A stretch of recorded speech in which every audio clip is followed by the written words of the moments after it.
Et on va faire un effiloché de langue. Et ça, même toi, Nicolas, qui n'aime pas du tout, je pense que tu vas t'en régaler. Tu sais pas encore, mais... Ouais, je sais pas encore. Le Nicolas de demain est un autre Nicolas. Et il aime les langues.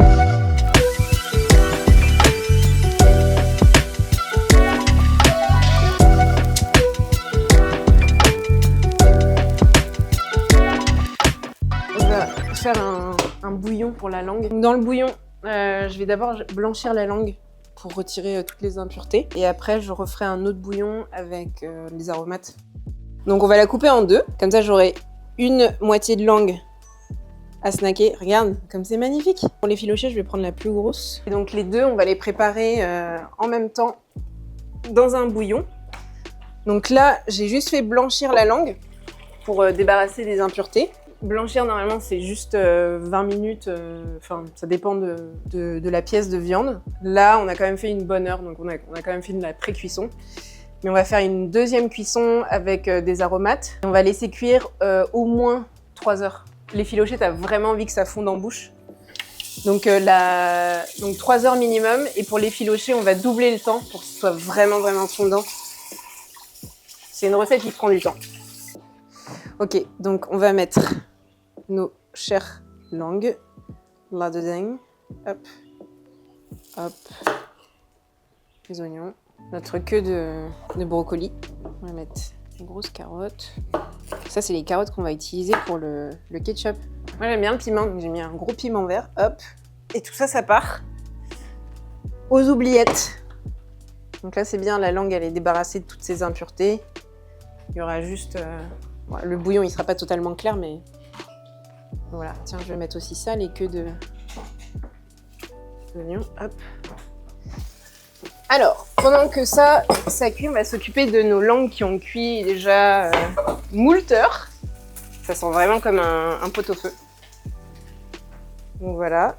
Là, tu vois, la chair, elle s'effiloche toute seule, quoi. C'est après 4-5 heures de cuisson. Magnifique. Je vais filtrer le bouillon. On avait dit qu'on prenait une partie pour faire l'effiloché. Donc pour l'effiloché de langue, on enlève l'opercule. De toute façon, quand on cuit la langue, on enlève toujours après l'opercule. Donc voilà, on a la belle langue comme ça. Et ce qu'on va faire, c'est qu'on va gratter la chair à l'intérieur avec une fourchette ou avec les doigts. Là, ça a bien refroidi, donc vous pouvez y aller avec les doigts. Et une fois qu'on aura enlevé toute la chair, on remettra à cuire dans le bouillon jusqu'à ce que le liquide s'évapore totalement pour vraiment se retrouver avec une viande ultra confit en fait. Ouais, c'est ça, une viande confit. Donc on va continuer avec la cuisson de l'effiloché de langue. Pour ça, tu rajoutes ton effiloché de langue qui a été coupé et effiloché. Je le mets dans une poêle, enfin dans une casserole, pardon.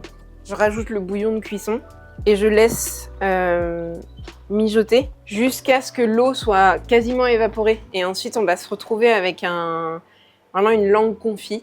Bon, c'est une étape qui est assez longue, mais ça vaut vraiment le coup, quoi. Donc, recette du burger, on est allé chercher du pain brioché de chez Terroir d'Avenir. Donc, c'est de la brioche au levain. Mais c'est une petite brioche au levain. Je vais la faire snacker à l'huile d'olive. Féroce. Et on va mettre dans notre burger, donc effiloché de langue de bœuf, notre ketchup. On va mettre des petits pickles. Une petite slice de tomate bien fraîche. Donc je vais venir colorer le pain à l'huile d'olive. Donc on procède au montage. Donc là, je vais mettre une base de ketchup. Je vais mettre notre effiloché qui a réduit un nombre inconsidérable d'heures.